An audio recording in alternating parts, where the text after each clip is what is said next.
The kitchen at Nero's doesn't have windows. That's the first thing you notice when you start working the back shift. The fluorescent lights never dim, never change. And neither does the smell of garlic and burnt oil that clings to your skin like a second layer. I've been working at Nero's for 3 months. Before that, it was a deli 2 blocks over. Before that, a coffee shop where the espresso machine broke twice a week and the owner's hands shook when he thought no one was looking. I'm not running from anything specific. I'm just moving. It's what I do. My name is Iris. I tell people that's short for Irisiana, which it isn't. My actual name is something my mother gave me when she was still alive, and I haven't used it since I was 17. Iris feels safer, anonymous, a flower that blooms and dies without anyone really paying attention. That night, the night everything fractured, I was clearing the private dining room on the 2nd floor. It was late, past midnight, and the restaurant was supposed to be closed. But Marco, the owner, always kept one room open for special guests. That's what he called them. I never asked questions. Questions at Nero's get you fired, and I like this job. The pay is decent, the hours are flexible, and Marco doesn't care if you're invisible. I'm good at being invisible. The room smelled like expensive cigars and the particular kind of cologne that costs more than my monthly rent. 3 men were seated at the table, and I'd learned to recognize the signs of the people who came here. They dressed in sharp blacks and grays. They spoke in low voices, and they always sat with their backs to the walls. I'd seen this particular man before, the one at the head of the table. He was impossible not to notice, which was strange because he was the kind of handsome that should have been obvious. Sharp cheekbones, dark hair, eyes that looked gray in certain light. But it was more than that. It was the way the space around him seemed to compress, like the air itself was smaller, denser, more important when he occupied it. He wore a black shirt with the sleeves rolled up, and I'd caught myself staring at the lines of his forearms more than once while I was supposed to be clearing wine glasses. I'm not supposed to think about customers that way. I'm especially not supposed to think about customers like that. I knocked twice before pushing the door open with my tray balanced on my hip. The knocking was a courtesy I extended to all the private dining guests. A small ritual that meant I was about to exist in their space, and they had a moment to prepare for it. "Just the dessert plates," I said, keeping my eyes on the table. "Let me clear these for you." The man at the head didn't acknowledge me. The older man to his left nodded slightly. The third man, who had scar tissue along his jaw and the kind of stillness that made your nervous system understand he was dangerous without any conscious decision on your part, watched me with the intensity of someone studying a chessboard. I moved around the table quickly, gathering the remains of their meal. Expensive fish, barely touched, wine glasses that had been emptied and refilled, a cigar stubbed out in a crystal ashtray. I was almost done when the older man leaned forward, and the dangerous one laughed a sound like dry gravel. "You trust her?" the scar man asked. She's a waitress," the older man interrupted. His accent was thick, Russian or Ukrainian, something Eastern European that made his English sound like he was speaking it underwater. "She clears tables, nothing more. Reckless," the scar man said. But the man at the head of the table, the one I'd been trying not to look at, still hadn't said anything. He was smoking, and his exhale curled into the air with a kind of lazy deliberation. "It doesn't matter," he said finally. His voice was low, and when I heard it, something in my chest recognized it as dangerous in a completely different way than the scarred man. Not because of what he might do, but because of what he might make me feel. "We'll be dead by Thursday anyway." I froze.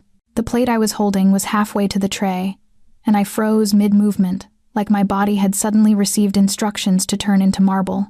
Every nerve ending I possessed was suddenly, vividly aware of 3 things: the cool ceramic of the plate against my palm, the sound of my own breath, and the fact that the man with the gray eyes was now looking directly at me. Not at the table. At me. "Renko," the older man said sharply, and it took me a moment to understand that was the dangerous man's name. "Don't do that," but the scar man Renko was already shaking his head. "She heard." "No, she didn't," the man at the head of the table said. His eyes didn't leave mine. "She's pretending she didn't. She's very good at pretending." I don't know how I moved, but suddenly I was setting the plate down on my tray, and my hands were completely steady. I'd never been good at lying with my face. My mother always said I broadcast my emotions like a neon sign, but I was good at lying with my body. I could make my hands move normally.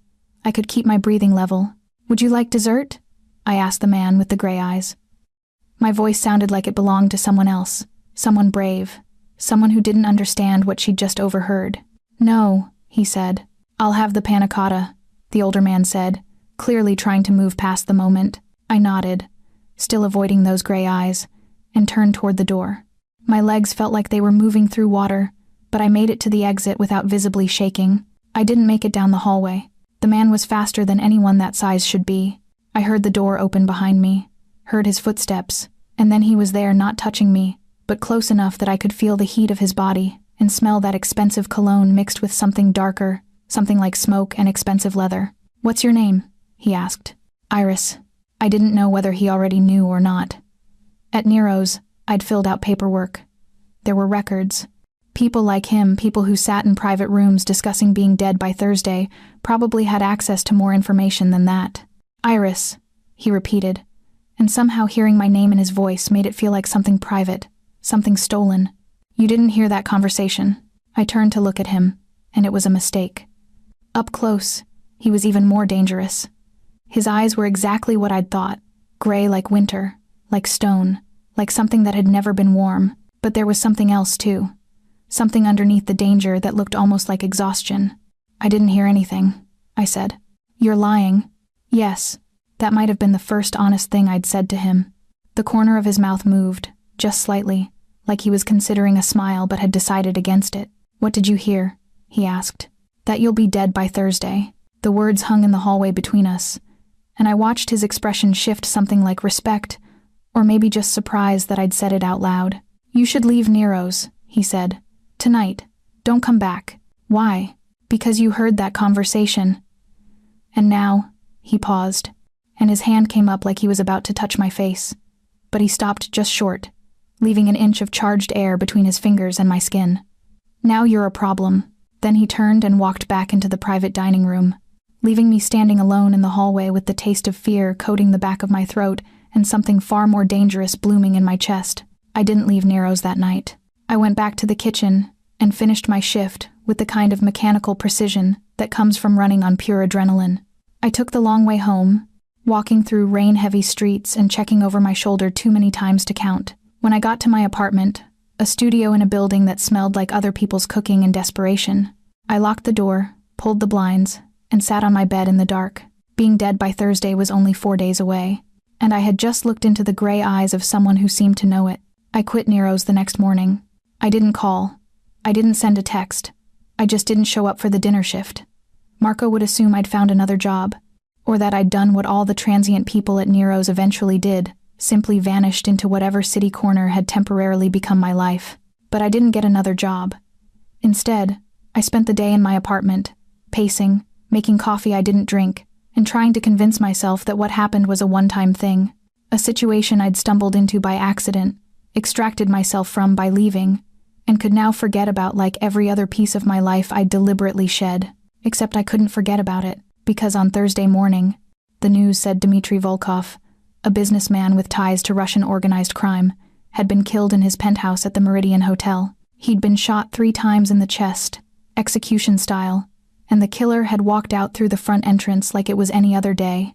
The man at the head of the table had said they'd be dead by Thursday. He'd meant Dmitry Volkov, the older man. Renko had argued that I was a problem, and the gray-eyed man had said it didn't matter because they'd all be dead anyway. They weren't all dead. The news listed only one victim. I sat on my kitchen floor with my phone in my hand and realized something that made my skin feel too tight for my body. He had been telling me the truth, not warning me to stay silent, telling me his own fate, announcing it like it was already decided, like being alive was just something he was doing until Thursday passed and reality caught up with what he already knew. Except Thursday had passed, and I didn't know if he was dead. I shouldn't have cared. This was the exact reason I moved between cities, between jobs, between identities to avoid exactly this kind of entanglement. I didn't make connections. I didn't watch the news. I didn't care about people who sat at tables in private rooms discussing their own deaths. But I did care. And I hated that I cared. My phone buzzed at 2 a.m. on Friday night. A text from an unknown number. "You're still alive." My hands were shaking when I typed back. "Why are you texting me?" The response came immediately. "Because you're the only person in the world who knows I'm supposed to be dead." "Are you going to the police?" I stared at that message for 20 minutes before I answered. "No." Another wait. Then, Good. We need to talk. Sunday. 6 p.m. The old Castellano warehouse by the pier. Come alone, or don't come at all. I deleted the conversation and threw my phone across the room. Sunday came anyway. I spent Saturday buying a new phone, new clothes, new shoes. I told myself I was doing it because my old ones had been seen at Nero's, because anyone looking for me would know what I wore, but I was also buying them because I wanted to be someone different when I saw him again. I wanted to be the kind of woman who could walk into an abandoned warehouse and talk to a man who was supposed to be dead without feeling like her ribcage was trying to crack open from the inside.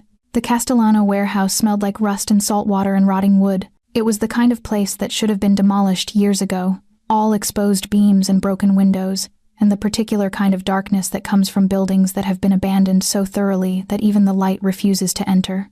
He was waiting in a shaft of moonlight that fell through a collapsed section of ceiling. He looked different. Thinner, maybe, or just more present somehow. Like he'd stepped even further into his own danger. He wore dark jeans and a black jacket, and his hands were empty, held away from his body in a way that was supposed to signal non-aggression, but only emphasized how quickly he could move if he needed to. You came, he said. I shouldn't have. No, you definitely shouldn't have. He moved, and I forced myself not to step back.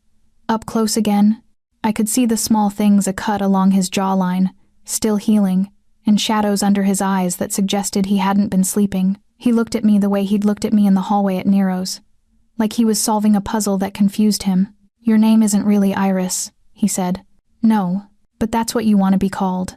Yes, he nodded, accepting this the way he seemed to accept everything with a kind of tired resignation. My name is Alexei, he said. Most people call me something else, but that's my name. I want you to know my actual name, because what's about to happen requires a level of trust that assumed names don't quite reach. What's about to happen? My voice sounded small in the warehouse, swallowed by the space. My family is going to war, he said. 3 days ago, my uncle decided to consolidate power by removing threats. He decided I was a threat. He hired Renko and another man to kill me. That's what you overheard at Nero's. My uncle was telling me he'd hired them, and I was accepting that my days were numbered. But you're alive. I killed them first, Alexei said simply.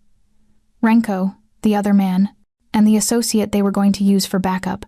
The only person my uncle actually successfully murdered was Dmitri, my uncle's own lieutenant, who was getting cold feet about betraying me. The news called it a crime of passion, mob violence.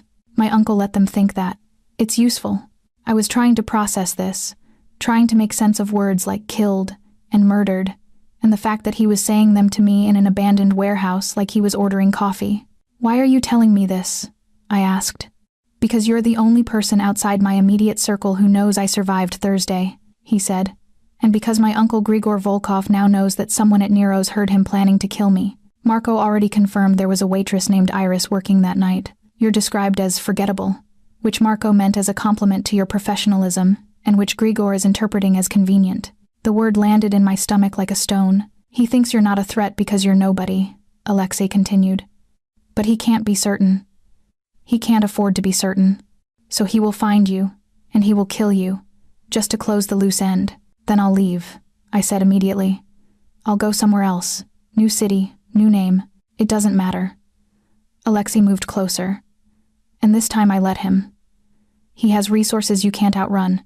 He has people in every major city. He has cops on his payroll and judges who owe him favors. You can run for the next 5 years and look over your shoulder every single day.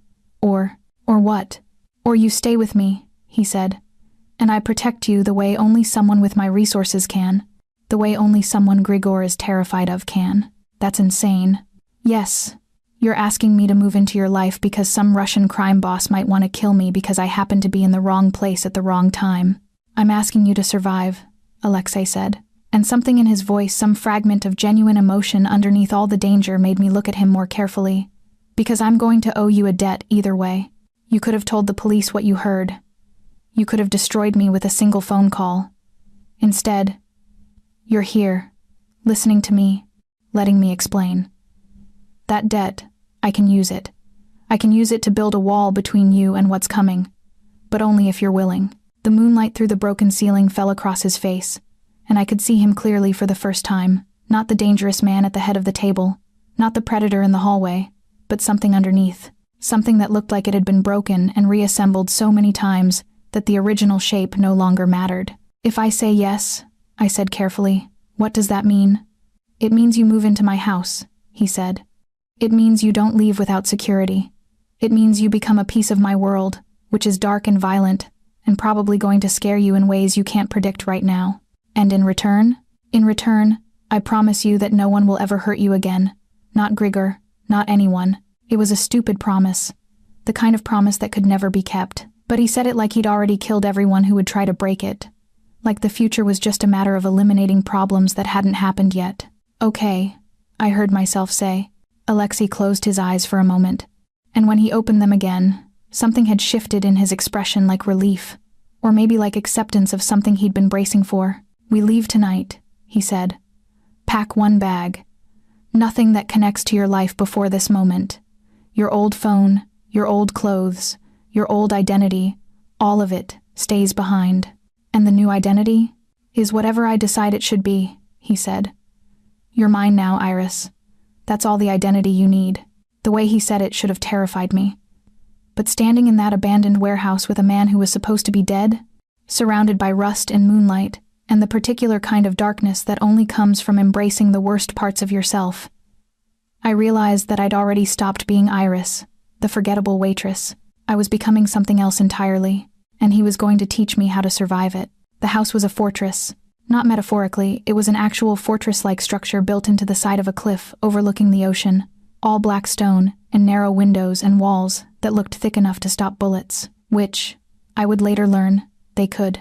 Alexei drove the car himself, a matte black Mercedes that felt like it was designed for people trying not to be seen. We didn't speak during the drive. I watched the city disappear into suburbs. Suburbs dissolve into empty highway.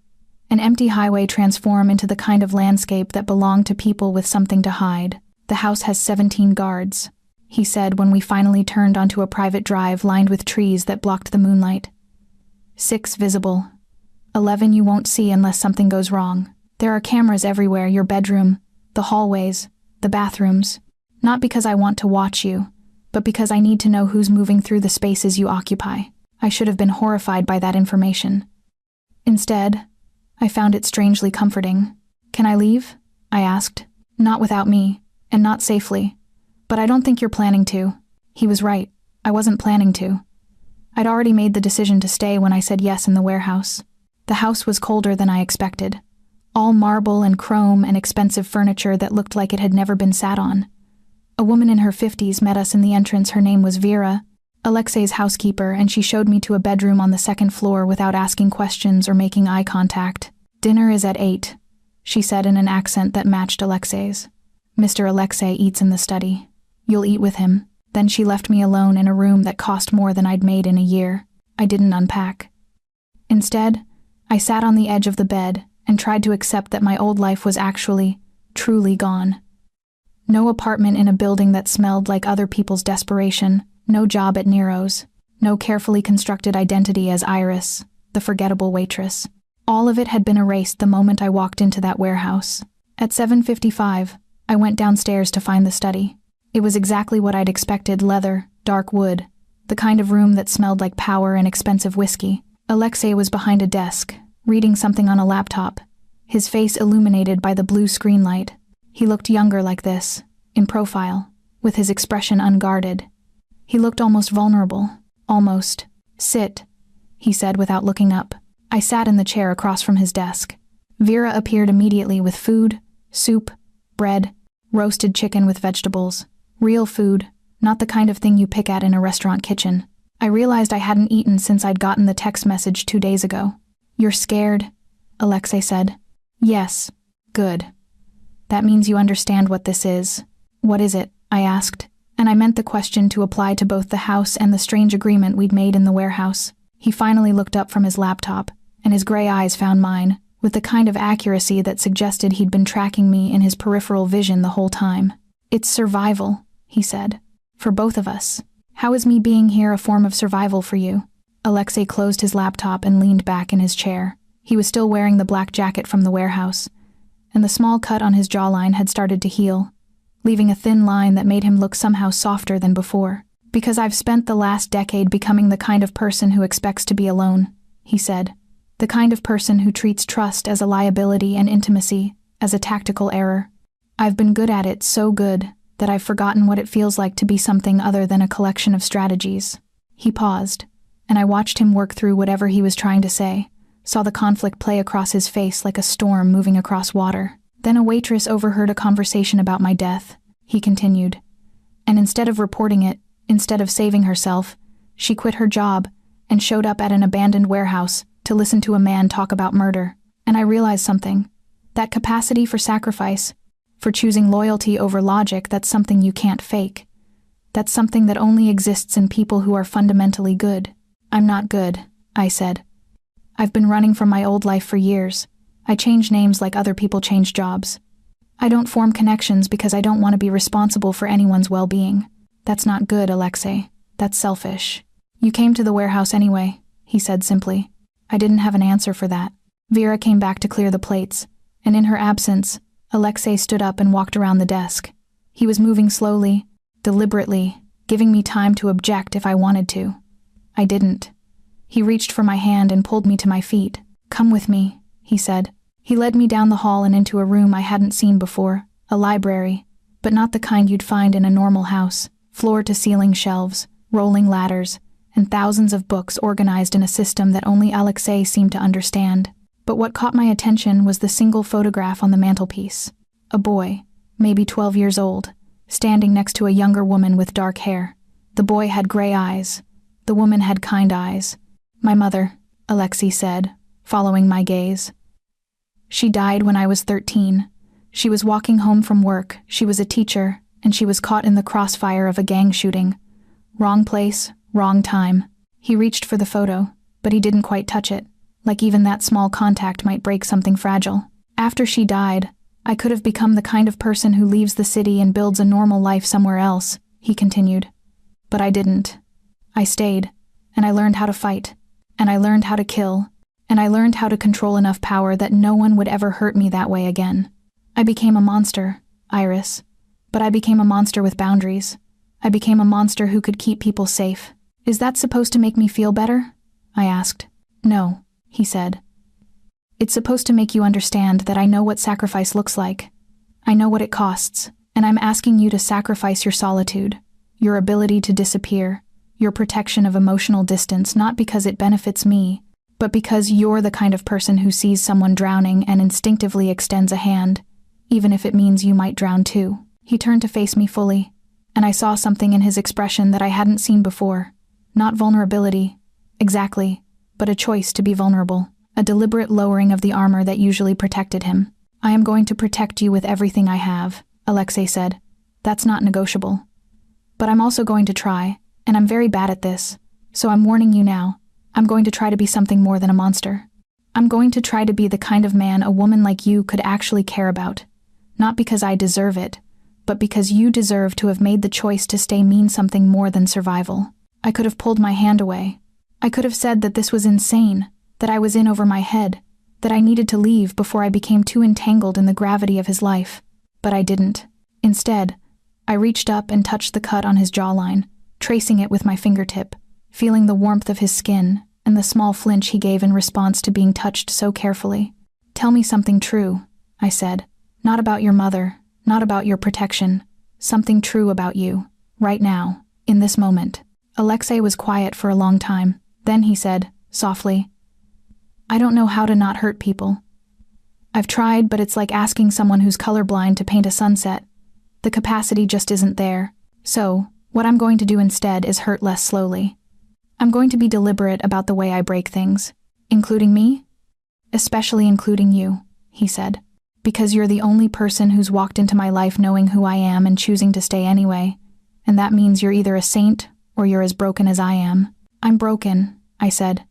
I'm definitely broken. He smiled then, just slightly, and it transformed his entire face. For a moment, I could see the boy he'd been before his mother died, before he learned to kill, before he became something that lived in shadows and operated in blood. For a moment, I could see who he might have become if the world had been different. Then the moment passed, and he was Alexei again, dangerous, controlled, utterly certain of his own power. But now I understood that the vulnerability wasn't the absence of danger. It was the knowledge that danger existed, and choosing to invite me into it anyway. That was the moment I understood I was going to love him. Not because it was safe, but because it wasn't.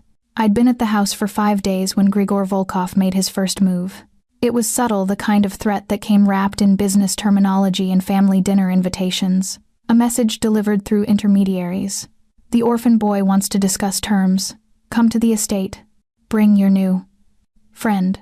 Alexei read the message once, twice, then set it on fire with a candle from the mantelpiece. Your uncle knows I'm here, I said. He suspects. He has photos from traffic cameras on the highway, my car, your silhouette in the passenger seat. He's testing to see if I'll be stupid enough to bring you directly into his territory. Will you? Yes, he said. But not the way he expects.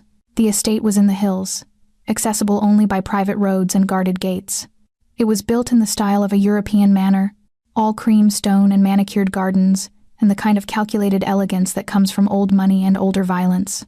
I'd read about it online before we left Grigor Volkov's house, the crown jewel of his operation, a place that supposedly had marble imported from Italy and wine in the cellar that cost more than cars. What I hadn't expected was how much it would look like a cage. Alexei had dressed me in black, a simple dress, elegant, the kind of thing that would make me visible without making me obvious. He'd also given me a small gun, in a holster that fit against my ribs. You know how to use this? He asked while we were waiting for the car. No. Then don't. Just keep it close to your heart. If anything happens, run toward me, not away. Understood? I nodded, though understanding and believing were different things. The guards at the gate knew Alexei. They let us through without searching the car, and I realized that was the first sign of how dangerous he actually was. You didn't need to search someone who could destroy you without effort. Grigor was waiting in the drawing room. He was older than I'd expected, 60s at least, with white hair and the kind of soft body that comes from a lifetime of delegating physical work to other people. But his eyes were the same gray as Alexei's, and looking at him was like seeing Alexei's future, like watching what happens when power consumes you long enough. Alexei, Grigor said warmly, you look well. I was worried about you after Thursday, but clearly my concern was premature. You tried to have me killed, Alexei said. His voice was pleasant, conversational. Through your intermediaries, using men who were too incompetent to succeed.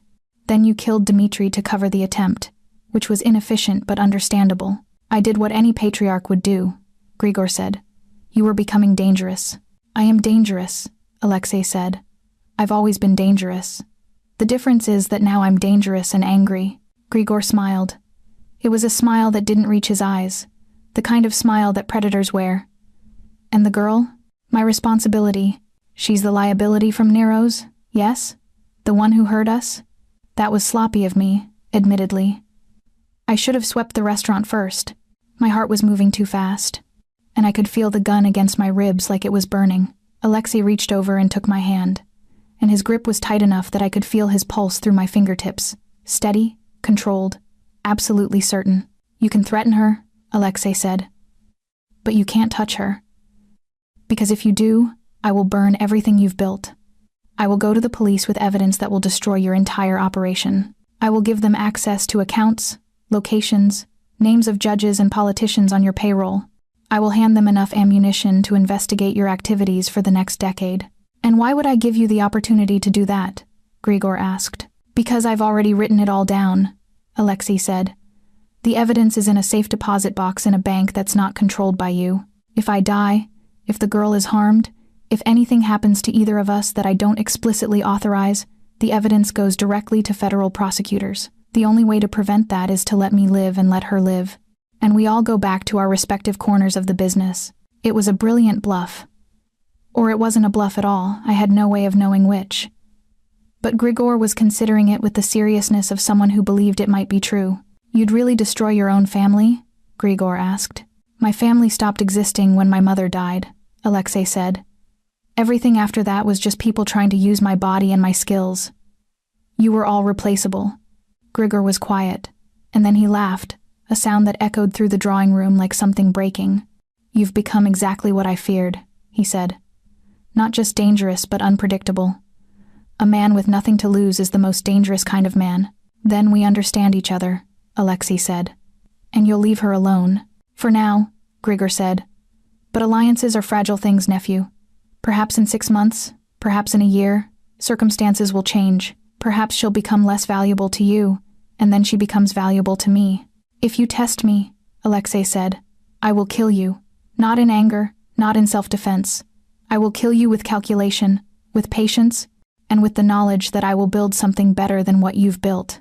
And everyone will know it was because you couldn't resist the temptation to threaten what's mine. The way he said it, what's mine, made my stomach clench. I was a possession, a piece of property that had been claimed and would be defended with violence if necessary. It should have horrified me. It should have made me want to run. Instead, it made me feel safer than I'd ever felt in my life. Grigor studied Alexei for a long moment, and I watched the calculation happen behind his eyes. He was weighing the threats, measuring the probabilities, deciding whether his nephew was serious or simply performing the role of a dangerous man. Very well, he said finally. The girl is off limits. But you understand the business doesn't stop, Alexei. There are still territories to control, money to move, decisions to be made. You're going to have to choose. Run with her and hide, or step into the role that was always meant to be yours. What role? Alexei asked. My successor, Grigor said. I'm getting old, Alexei. This empire needs someone young enough to take it into the future. Someone ruthless enough to make the necessary decisions. Someone like you. No, Alexei said. Think about it, Grigor said. With her at your side, you could have everything. Safety, power, legitimacy within the family. Protection that comes from being the one who holds the power, not just the one who wields it. I felt Alexei's hand tighten, and I realized that Grigor had said something that mattered.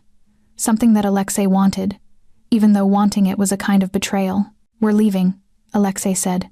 He stood up, and I stood with him, following the script he'd written for us. At the door, Grigor called after us. The offer stands, nephew, and if you change your mind about her, I can arrange a replacement. Someone more suitable to a man in your position. Someone who wouldn't compromise your focus. Alexei didn't respond. He just led me out of the house and back to the car, and I didn't speak until we were away from the gates. What was he offering? I asked. The throne, Alexei said. Everything I've spent my life resisting. The thing I'm most afraid of becoming. Which is him, Alexei said. Complete and total corruption. The kind of power that turns people into something inhuman. And if you refuse, then I'll have to watch my back for the rest of my life, he said. Because Grigor doesn't accept refusal. He only accepts delay. I looked at him, and I understood then what the real threat was. Not Grigor, not the guards, not the possibility of violence. The real threat was the temptation, the possibility that everything Alexei wanted, power, legitimacy, belonging, was sitting on the other side of one choice. That I might be the thing that held him back from becoming something even more dangerous. That I might cost him everything he thought he deserved. After the estate, something shifted in the house. The guards became more visible. The security protocols became more intense, and Alexei became present in a way he hadn't been before. He stopped retreating to his study for entire days. Instead, he was in the rooms where I was, sometimes reading, sometimes just watching me move through the house like I was a puzzle he was trying to solve. It was driving me insane. By the second week, I'd started cataloging his habits. The way he took his coffee, no sugar, only a small amount of cream. The way he moved through spaces, always aware of exits, always with his back to walls. The way he touched things, deliberately, with precision, like he was controlling every action through force of will, rather than allowing himself to move naturally. The house had a library, and I'd started spending most of my time there. Not because I was hiding from him, but because I needed to understand who he was when he wasn't actively trying to protect me, or fight his uncle, or make calculated decisions about my safety. I was reading about Russian history when he found me. It was late, past midnight, and the house was that kind of quiet that only happens when people are pretending to sleep while remaining completely alert. Alexei came in without knocking, carrying a bottle of wine that looked old enough to have cost more than my previous apartment. You're still awake, he said. So are you. He settled into the chair across from mine and poured wine into 2 glasses with the kind of practiced ease that suggested he'd spent a lot of time drinking alone. Grigor will make his move within the month, Alexei said. I've been monitoring communications between him and the other families. They're meeting, building consensus, testing the idea of removing me entirely. Can he do that? Yes, Alexei said. But it would take time, and it would require the cooperation of people who aren't entirely sure they can trust each other. Which is why I'm going to move first. How? By doing the thing he said I should do, Alexei said. By stepping into the role he was offering. By becoming his successor. I set my book down, feeling something in my chest tighten. You said no. I lied, he said. I said no because I was angry, and because you were there, and I wanted you to think I was something other than what I am. But the truth is, the throne is the only thing that will protect you, not from Grigor directly, but from everyone else who comes after him. Once I'm in control, once I've consolidated enough power that people actually believe I'll use it, then you become untouchable. At what cost? Everything, Alexei said simply. I'll have to do things you don't want to know about. I'll have to make decisions that will keep me awake at night. I'll have to become something worse than what I am now, because that's what this world demands. And if I ask you not to? He looked at me over the rim of his wineglass, and for a moment I saw the exhaustion again, the place inside him where the boy who loved his mother was still trying to survive. Then I would probably do it anyway, he said. Because protecting you has become more important to me than being able to look at myself in the mirror. That's what you've done to me, Iris. You've made me capable of monstrosity in the name of love. That's not love, I said. That's obsession. Perhaps, he said. But it's all I have to offer. He stood up and came to my chair, and this time when he reached for me, I didn't move away. He pulled me to my feet, and his hands, those careful, controlled hands, moved to my face with surprising gentleness. I'm going to kiss you now, he said. And I'm going to do it in a way that acknowledges that I know I'm taking something from you that you didn't consent to give. And then you're going to tell me to stop. And I'm going to stop, because the one thing I won't do is hurt you. He kissed me softly, carefully, like I was made of something breakable. His lips were warm, and he tasted like wine and smoke and the specific kind of danger that had stopped frightening me weeks ago. When I didn't tell him to stop, he deepened the kiss, pulling me closer, and I realized that this was what intimacy meant to someone like him. Not passion, not loss of control, but the most careful calculation of exactly how much of himself he could give without destroying what he was trying to protect. I pulled back first, not because I wanted to stop, but because I needed him to understand something. If you do this, I said, if you take the throne and become Grigor, I need you to promise me something. Anything. Promise me that you won't use me as an excuse, I said. Promise me that the horrible things you do because they're necessary, not because they protect me, because I don't want to spend the rest of my life knowing that I'm the reason you've become something you hate. Alexei closed his eyes, and I watched his jaw clench as he processed what I'd asked. I can't make that promise, he said finally. Because the truth is, I'm already using you as an excuse. I'm using you to justify decisions I wanted to make anyway. I'm using you to give myself permission to become Grigor. Then why are you telling me? Because I think you deserve to know the truth, he said. I think you deserve to make your decision based on who I actually am, not who I'm pretending to be. He pulled me back, and this time the kiss was different. It was urgent and raw, and it tasted like resignation, like he was accepting that loving me meant accepting that he would use me, and that I would accept being used, and that we would both wake up every day knowing that the other was a form of corruption. It was the most honest thing that had ever happened to me. The coup was bloodless, and that was how I knew it was real. Alexei didn't kill Grigor. He didn't need to. He simply moved into the spaces of power with the kind of inevitability that comes from being the exact person everyone had been expecting all along. Within 3 weeks, the families had acknowledged his authority. Within 2 months, Grigor was dead of a heart attack. Official cause of death, sudden cardiac arrest, nothing suspicious at all. I watched the transition happen from inside the house, which had somehow transformed from a fortress into a base of operations. There were meetings now, men coming and going at all hours, money being counted in the study. Alexei moved through it all with the kind of cold precision that made me understand that he hadn't been lying when he said he'd become Grigor. He'd become worse. I'd expected the distance. I'd expected that the cost of his transformation would include some withdrawal from me, some emotional retraction as he adapted to the weight of the empire.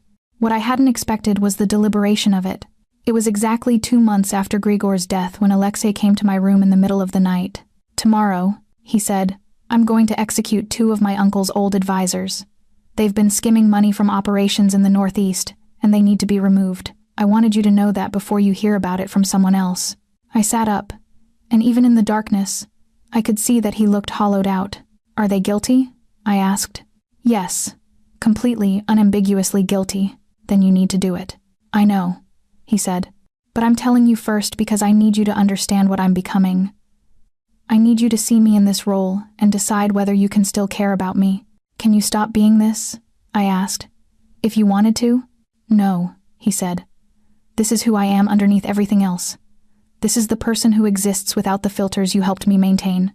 He sat on the edge of my bed, and I could feel the weight of him there, physical and real and exhausted in a way that went beyond sleep deprivation.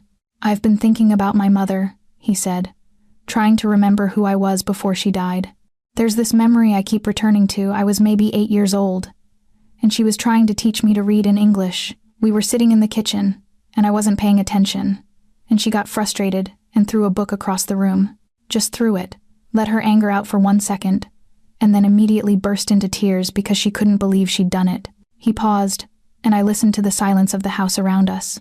I think about that memory, he continued, and I think about how much time she spent trying to be something she wasn't, trying to be patient, trying to be gentle, trying to suppress the parts of her that wanted to break things, and I wonder if that's what killed her. If the act of containing herself took so much energy that she didn't hear the gunshots coming. You can't think like that, I said. You can't blame your mother for her own death. No, he agreed. But I can refuse to spend my life pretending to be something different from what I am.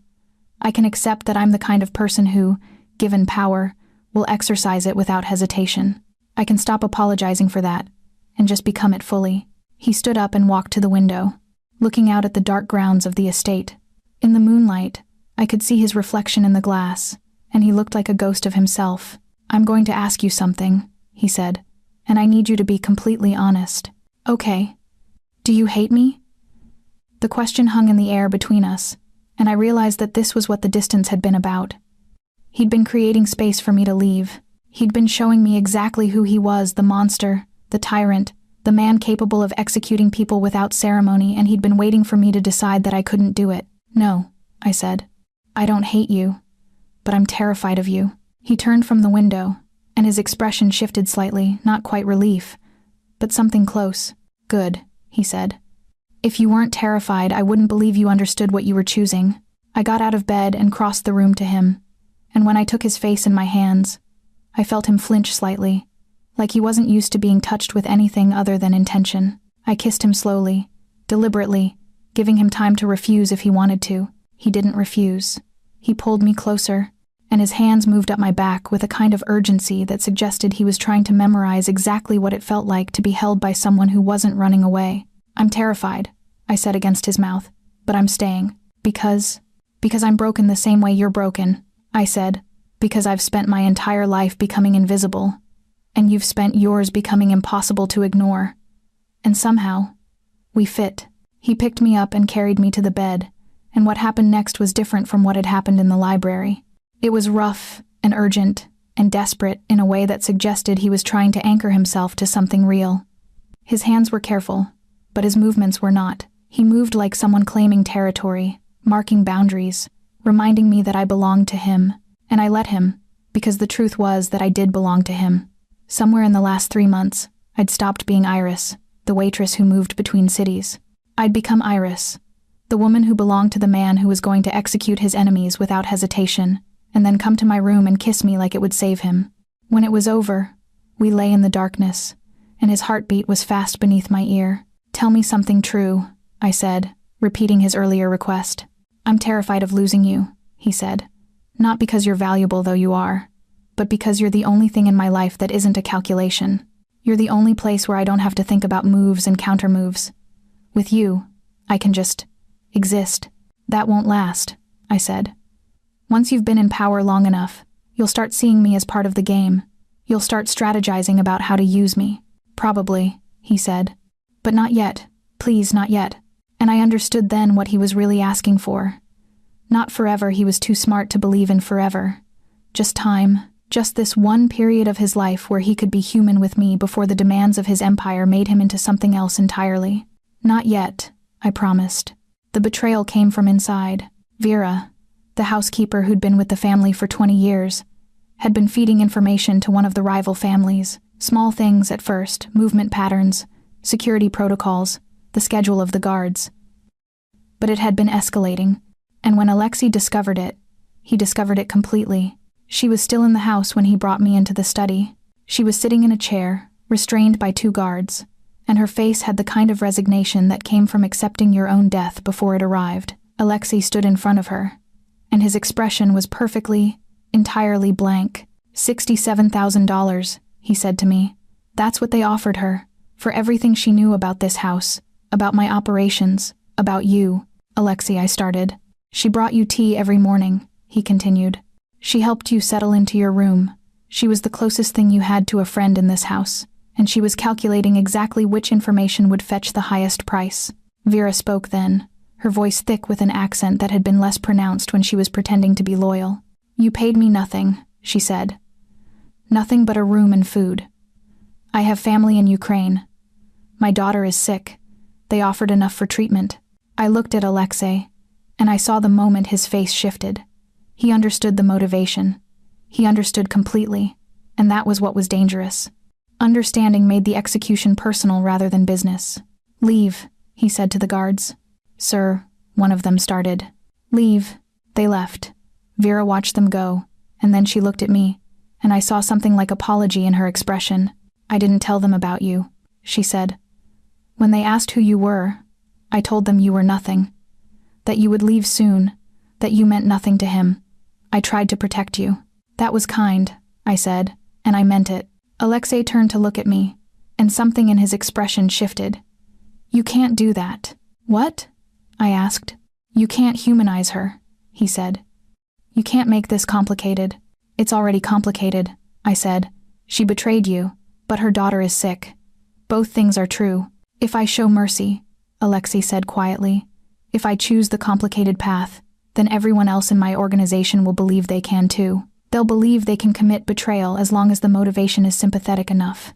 That leads to weakness, and weakness leads to war. And if you don't show mercy, I asked, if you execute her for trying to save her daughter's life, then everyone knows the cost of disloyalty, and they think twice before accepting money from my enemies. He was right. I hated that he was right, but he was. In this world that we'd entered, mercy was a luxury that could destroy everything he'd built. I can't watch, I said. I know, Alexei said. That's okay. I left the study, but I didn't go far. I went to the hallway and pressed my back against the wall, and I waited for the sound of gunfire that would never come in the study of a house with soundproofing this good. What I heard instead was worse. I heard Alexei's voice, very quiet, having a conversation with Vera about her daughter, about the treatment she needed, about the cost, about whether Ukraine was safe enough for the money to reach her family. And then I heard the sound of something wet and final, the kind of sound that your body understands before your mind does. Alexei came out of the study a few minutes later, and he was wiping his hands on a cloth that had been white when he started. It's done, he said. I didn't say anything. I couldn't. I offered her a choice, he continued, like he needed me to understand that he'd been merciful in some small way. She could live, leave the country, and I would ensure her daughter received treatment as long as she never spoke about what happened in this house. Or she could stay, knowing that her death was the price of her betrayal. What did she choose? She chose to stay, he said. She said that if she left, Grigor's enemies would find her eventually, and they would use her daughter as leverage. She said that this way, at least her daughter got the treatment and wasn't condemned for her mother's choices. He sounded like he was reciting facts, like he was trying to make sense of a calculation he'd already run 1,000 times. She was brave, I said finally. Yes, Alexei said. That's what makes it worse. I looked at him, really looked at him, and I saw the cracks appearing, not in the armor he wore for the public, but in the person he was when I was alone with him. I saw the moment when killing someone good had cost him something. I made a mistake, he said. I let you change me enough that I could still feel the weight of my decisions. That was stupid. It made me weak. Or it made you human, I said. There's no room for human in this, he said. Human is the thing that gets you killed. He walked past me, toward the stairs, and I followed him because I didn't know what else to do. We ended up in the library, and he poured vodka with a level of precision that suggested he was trying to control every aspect of his environment. I think I need to let you go, he said. The words landed in my stomach like a physical blow. No, I said. Yes, he said. You came into my life as a liability, and I chose to keep you because it made me feel less alone. But that was selfish. It was asking you to live in this world, to be complicit in this world, just so I didn't have to experience its complete isolation. If you're trying to protect me, I'm trying to be honest with you, he said. I'm trying to acknowledge that staying with me will cost you your soul, and that's not a price I want to be responsible for charging. I moved toward him, and he put up a hand to stop me. Don't, he said. Don't touch me right now, because if you touch me, I might change my mind. And if I change my mind, I'll convince myself that having you here is worth whatever it costs you, and I can't do that anymore. You don't get to decide that for me, I said. You don't get to make this choice and wrap it up in concern for my well-being. That's cowardice. Something flickered across his face. Anger, maybe, or recognition. You're right, he said. You're right. I'm being a coward. I'm being weak. But the truth is, I killed someone today who reminded me of my mother, who made a bad choice for a good reason, and the goodness of her reason didn't save her. And I realized that if I stay with you, if I continue to let you humanize me, someday I'm going to have to choose between protecting you and being the person I need to be. And I don't trust myself to choose you. Then give me the choice, I said. Don't make it for me. Alexei looked at me across the library, and I saw the war happening behind his eyes. The part of him that wanted to be something better, fighting against the part of him that knew exactly what he was. Stay or leave, I continued. But don't hide behind concern for me as an excuse to push me away, because you're afraid that loving me makes you weak. He drank the vodka in one swallow, and when he looked at me again, something had shifted in his expression. If you stay, he said, you become complicit. You're not just witnessing the darkness, you're choosing to let it touch you. Are you sure? No, I said.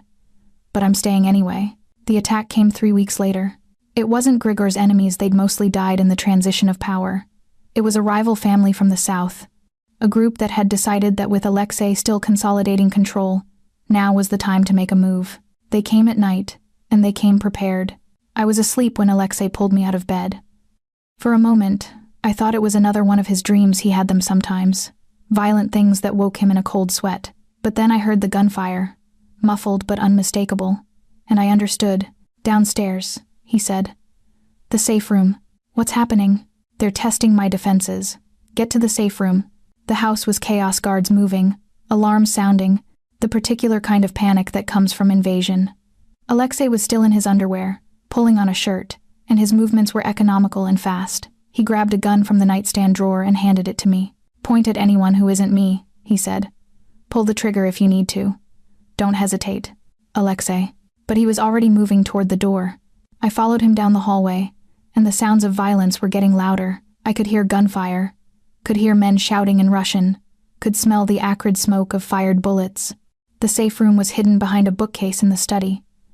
Alexei punched in a code, and the door slid open. Lock yourself in, he said. Don't come out unless you hear my voice directly. If anyone else tells you it's safe, don't believe them. Don't leave me, I said. I have to, he said. I have to show them that I can defend what's mine. He kissed me rough, urgent, like it might be the last time. And then he was gone, pulling the bookcase closed behind him, and I was alone in a small room with concrete walls and a gun I'd never used and a sound system that broadcast every scream from the house above. I sat in the darkness and listened to Alexei defend his empire. For the first hour, the fighting was intense. I could hear the violence through the speakers, gunfire, shouting, the sound of things breaking. And then, gradually, it changed. The gunfire became less frequent, and the shouting became less organized. By the third hour, there was only silence. It stretched out, that silence, and it felt like it lasted for days. Then I heard Alexei's voice, low and deliberately calm. Iris. It's safe. Come out. I opened the safe room and climbed back into the wreckage of the house. The study was covered in blood, so much blood that I couldn't immediately understand where all of it was coming from. 3 men were dead on the floor, and there was a 4th body in the hallway. Alexei was standing in the kitchen, running water over his hands, and the water turning red as the blood washed away. How many? I asked. 7 of mine, he said. 12 of theirs. They got farther than I expected, but not far enough. He looked up at me, and his expression was something I'd never seen before. Not angry, Not cold, but something that looked almost like grief. I had to do it myself, he said. 3 of them. I had to kill with my hands because the guards were overwhelmed. I'm covered in their blood, Iris. It's under my fingernails. It's in my mouth. Can you smell it? I could, but that wasn't the point. Come upstairs, I said. We'll wash it off. He looked like he was going to argue, but then he followed me up to the master bathroom. I ran a shower and helped him out of his underwear, and I climbed in with him fully clothed because I couldn't bear the idea of him being alone in there. The water turned red, then pink, then clear, and his hands shook as he tried to scrub away evidence of the violence. I washed his back, his arms, his hair, and I thought about what Vera had said, that she'd tried to protect me by telling them I was nothing. I thought about how that protection had cost her life, and I thought about how Alexei had just killed 12 men to protect something, even though he still didn't believe it was worth the cost. When we got out of the shower, he was shivering, and I wrapped him in a towel and led him to bed. He lay down facing the wall, and I curled up behind him, my arms around his waist. I'm losing myself, he said quietly. I can feel it happening. Every person I kill, every decision I make that's motivated by cruelty instead of strategy, it's taking another piece of who I was. I know, I said. I'm sorry, he said. I'm sorry that I'm using you as the anchor that keeps me tethered to some version of humanity. It's not fair. Then stop, I said. Stop using me as an anchor. Let yourself become whatever you're becoming. I'll follow anyway. Why? He asked. Because I love you, I said. And love means staying even when the person you love is becoming something you don't recognize. Especially then. He turned to face me, and his eyes were wet, which I'd never seen before. Alexei didn't cry. Alexei was too controlled, too aware of every emotion and how it might be used against him. I don't deserve you, he said.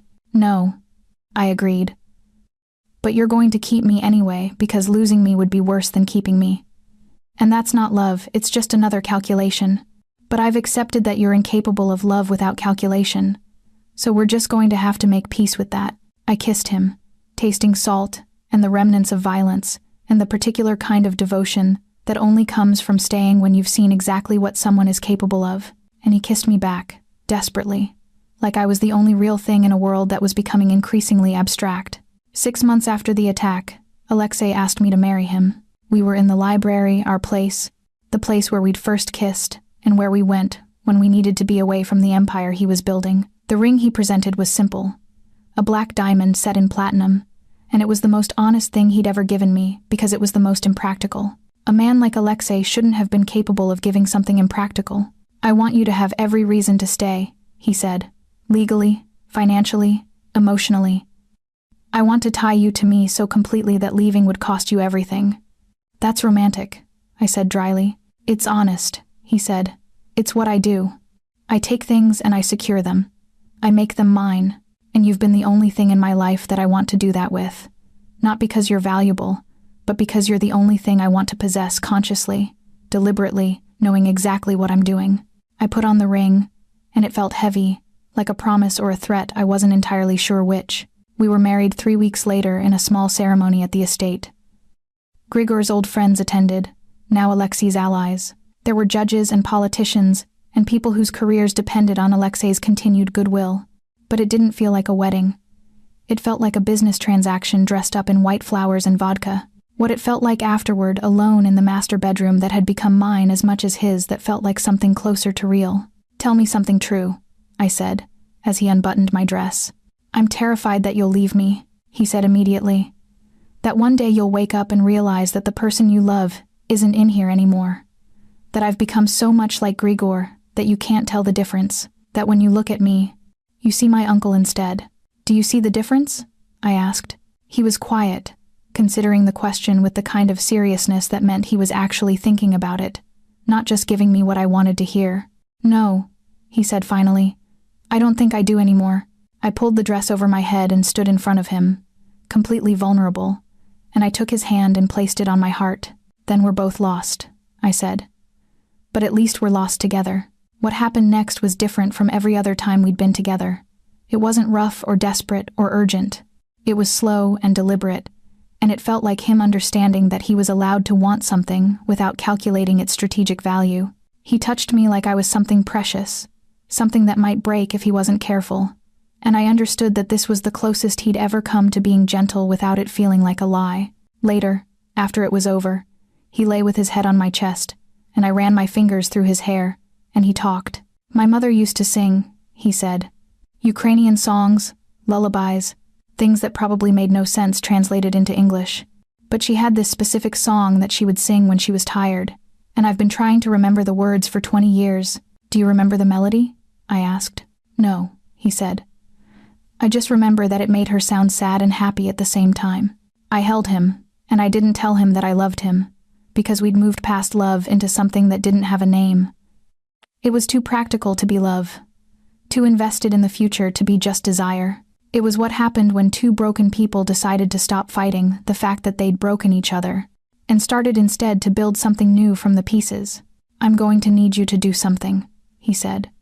Something that will require you to compromise your moral standards in a way you won't be able to walk back from. Okay, I said. I haven't even asked yet. I know. But the answer is yes, because I know that you wouldn't ask if it wasn't necessary, and I've accepted that I'm going to be complicit in whatever you're building. So yes, whatever it is. He propped himself up on his elbow and looked down at me, and I saw the moment he made a decision. There's a man who works for one of the rival families, he said. He's been gathering evidence about my operations, trying to build a case that the federal government might be interested in. I need you to seduce him. It wasn't a shock, exactly. I'd known that my usefulness to Alexei extended beyond companionship, but hearing it stated so plainly was different from suspecting it. And then? I asked. And then we eliminate him.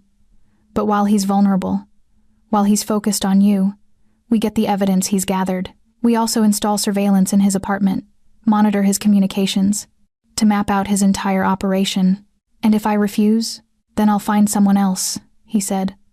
But I want it to be you, because you're the only person I trust to come back to me after spending time in someone else's bed. That's not trust, I said. That's possession. Yes, he said. But you've made it clear you prefer honesty to flattery. He was right. I did prefer honesty. And the honest truth was that I'd already agreed to this when I married him, when I accepted the ring, when I stayed in the house knowing exactly what kind of man he was. When? I asked. Next month, he said. When the Westfield conference happens. He'll be there, and he'll be vulnerable. And after it's done, Alexei said, you become my wife in more than just legal status. You become the person who holds half my power, and everyone in this organization will know it. I understood what he was offering, not forgiveness for her complicity, but elevation. He was making me a partner instead of a possession. He was saying that if I was willing to become the kind of person who could do this, I deserved to be treated as an equal. Okay, I said. Tell me what you need me to know. The Westfield conference was held in a hotel ballroom decorated with expensive flowers that smelled like funeral arrangements. The man was named David Chen, and he was exactly what Alexei's intelligence suggested, mid-30s. Successful in his own right, but underneath it all, terrified. He ordered champagne with slightly shaking hands when I approached him at the bar, and when I introduced myself, his eyes lit up like I was the first genuine thing to happen to him in months. It was almost easy. Almost. I spent 3 days with David Chen, and I learned things about him that made the assignment harder than Alexei had promised. He'd become a federal informant because he was afraid that his employer was going to kill him anyway, and he was trying to save his sister, who was being held in a facility for medical issues that required expensive treatment. He was trying to do the right thing in a situation where every choice was wrong. He reminded me of Vera. On the third night, David told me that he loved me. He said it quietly, in a hotel room that smelled like expensive perfume and desperation, and I felt something crack in my chest. I'm sorry, I said, and I meant it. For what? He asked. You'll understand soon, I said. I'm sorry. The federal agents came for him the next morning, but they didn't come because Alexei had turned him over to them. They came because Alexei had orchestrated a situation where the rival family thought David was about to flip. They killed him before he could actually become useful to the government, and Alexei's agents cleaned up the scene and recovered the evidence that had been so valuable. It was brilliant and horrible, and exactly the kind of thing I'd agreed to when I married him. I didn't go home immediately. I went to a hotel across the city and sat on a bed that wasn't mine and cried for a man I'd manipulated into believing that I cared about him. When Alexei finally found me, and of course he found me, he had people everywhere he didn't apologize. He just sat next to me and held me until the shaking stopped. "You did well," he said. "He thought I loved him," I said. "And you didn't?" "No," I said. "But I liked him. And I'm not sure which is worse." "Liking him was the vulnerability that made the manipulation work," Alexei said. "If you'd hated him, it would have been obvious. The fact that you genuinely cared about him made everything you did more effective." "Don't," I said. "Don't try to make this okay by explaining it to me. It's not okay. We're not okay." "I know," he said. "But we're still going to be fine." And that was the moment I understood that this was all I was ever going to get from him, not redemption. Not the idea that our love could wash away the violence, but simple, stubborn acceptance that we'd both chosen this, and neither of us was going to escape it. We drove back to the house in silence. And when we got there, Alexei led me to his study. He had a video on his laptop, and when he pressed play, I saw the rival family's operation being dismantled. Federal agents, coordinated with Alexei's intelligence, were taking them apart from the inside. The man who'd hired David Chen to spy on Alexei was being led away in handcuffs. "I sent the evidence we gathered from David's apartment to my contacts in federal law enforcement," Alexei said. "The rival family is going to spend the next 5 years in prison, and their operation is going to implode. David died as part of that process, but he also accomplished what he was trying to do. He took down the people who were threatening to kill him. He died because we used him," I said. "Yes," Alexei said. "But he also died knowing that he'd hurt the people who were threatening his sister's life, and his sister is going to receive treatment now, paid for by the government as part of a witness protection settlement. You're justifying murder." "No," he said. "I'm acknowledging that the outcome was partly what he would have wanted, even though the path to that outcome was built on your deception and his death. I wanted to hate him for that reasoning. But the horrible truth was that he was right. David Chen would have wanted his sister to have treatment, and now she would. And he would never know that the woman he loved was the reason he died, just like he would never know that his death actually accomplished something." "What happens now?" I asked. "Now you take the position you've earned," Alexei said. "You become the person who sits in on meetings. You become the woman who everyone knows could destroy their careers with a single conversation with me. You become the first wife of the organization. And if I don't want that, then I release you," he said simply. "I let you go. I give you money, a new identity, a life somewhere far away from this. And I never contact you again." It was a lie, and we both knew it. But it was a kind lie, the kind that acknowledged that I had the freedom to choose even though my choice had already been made the moment I married him. "There's something I need to tell you," I said. "Something true." "Okay. I don't love you anymore," I said. "The woman who loved you died in that hotel room with David Chen. What I feel for you now is something else. It's investment and partnership, and the specific kind of intimacy that comes from knowing someone's worst parts and choosing to stay. But it's not love." Alexei was quiet, and then he smiled a real smile, not the predatory thing he usually did, but something that looked almost sad. "I know," he said. "Love is a luxury for people who aren't building empires. We have something better than love. We have understanding." He pulled me close, and I rested my head on his chest, and I listened to his heartbeat steady, controlled, absolutely certain of its own power. Outside the study, the house hummed with the presence of the organization he'd built. Inside, we sat together in the particular kind of silence that only comes from two people who've destroyed each other and decided to stay anyway. 3 months later, the first of the remaining rival families asked to meet with Alexei under a truce flag. They sent a message requesting a meeting, and I was there when they arrived. I sat beside Alexei at the negotiating table, and I watched men's faces change as they understood that I wasn't a decoration or a weakness, but an actual participant in the power structure. "My wife has final approval on all distribution territory negotiations," Alexei said, like it was the most natural thing in the world. And that was when I understood that he'd kept his promise. He'd made me untouchable, not by protecting me from the violence, but by making me essential to it. In the months that followed, I learned to speak the language of the organization. I learned how to read the subtext of threats, how to navigate the delicate balance of respect and terror that kept everyone in line.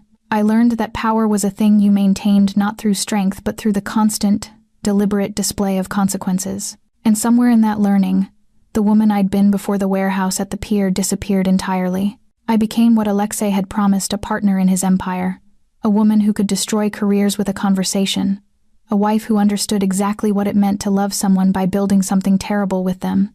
6 months after my first assignment, sitting in the library with a glass of wine and a book I wasn't reading, I realized that I couldn't remember what Iris the waitress wanted.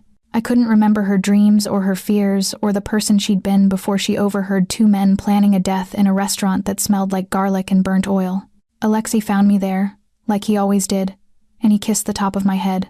"You're thinking about the past," he said. It wasn't a question. "I'm thinking about the woman I was," I said. "The one who tried so hard to be invisible. She's not gone," he said. "She's just dormant. When we're alone, sometimes I see her. She's still in you, but she's not in control anymore." "No," he said. "You are. And you're so much more formidable." He was right. But formidable wasn't the same as happy, and I'd long ago made peace with the fact that happiness was a luxury for people who weren't building empires with blood and negotiation, and the specific kind of cruelty that comes from seeing someone as a problem to be solved, rather than a person to be understood. The final scene plays out on a night that looks like every other night in the house: expensive wine, the hum of the organization around us, the knowledge that there are people planning violence in rooms we can't see. Alexei and I sit in the library, and he tells me about the next challenge coming from the West Coast. A family that's growing too ambitious, pushing into territories that should be ours, the violence that's coming. And I listen, and I calculate, and I offer strategies, and I become the thing he made me. Not the waitress who overheard assassins planning his death, but the wife who helps orchestrate other deaths, who sits at negotiating tables, who understands that power is built on carefully managed consequences and the willingness to follow through on threats. This is the ending, not happy, not tragic, but something far more honest than either. 2 broken people, building an empire on the foundation of their own destructibility, and finding in that process a form of love that has no name because it transcends everything love is supposed to be. In the darkness of the library, with the weight of his arm around me, and the knowledge that tomorrow will bring new challenges and new opportunities for violence, I understand that I've finally become invisible in the way I always wanted to be. Invisible to everyone but him, and that is enough.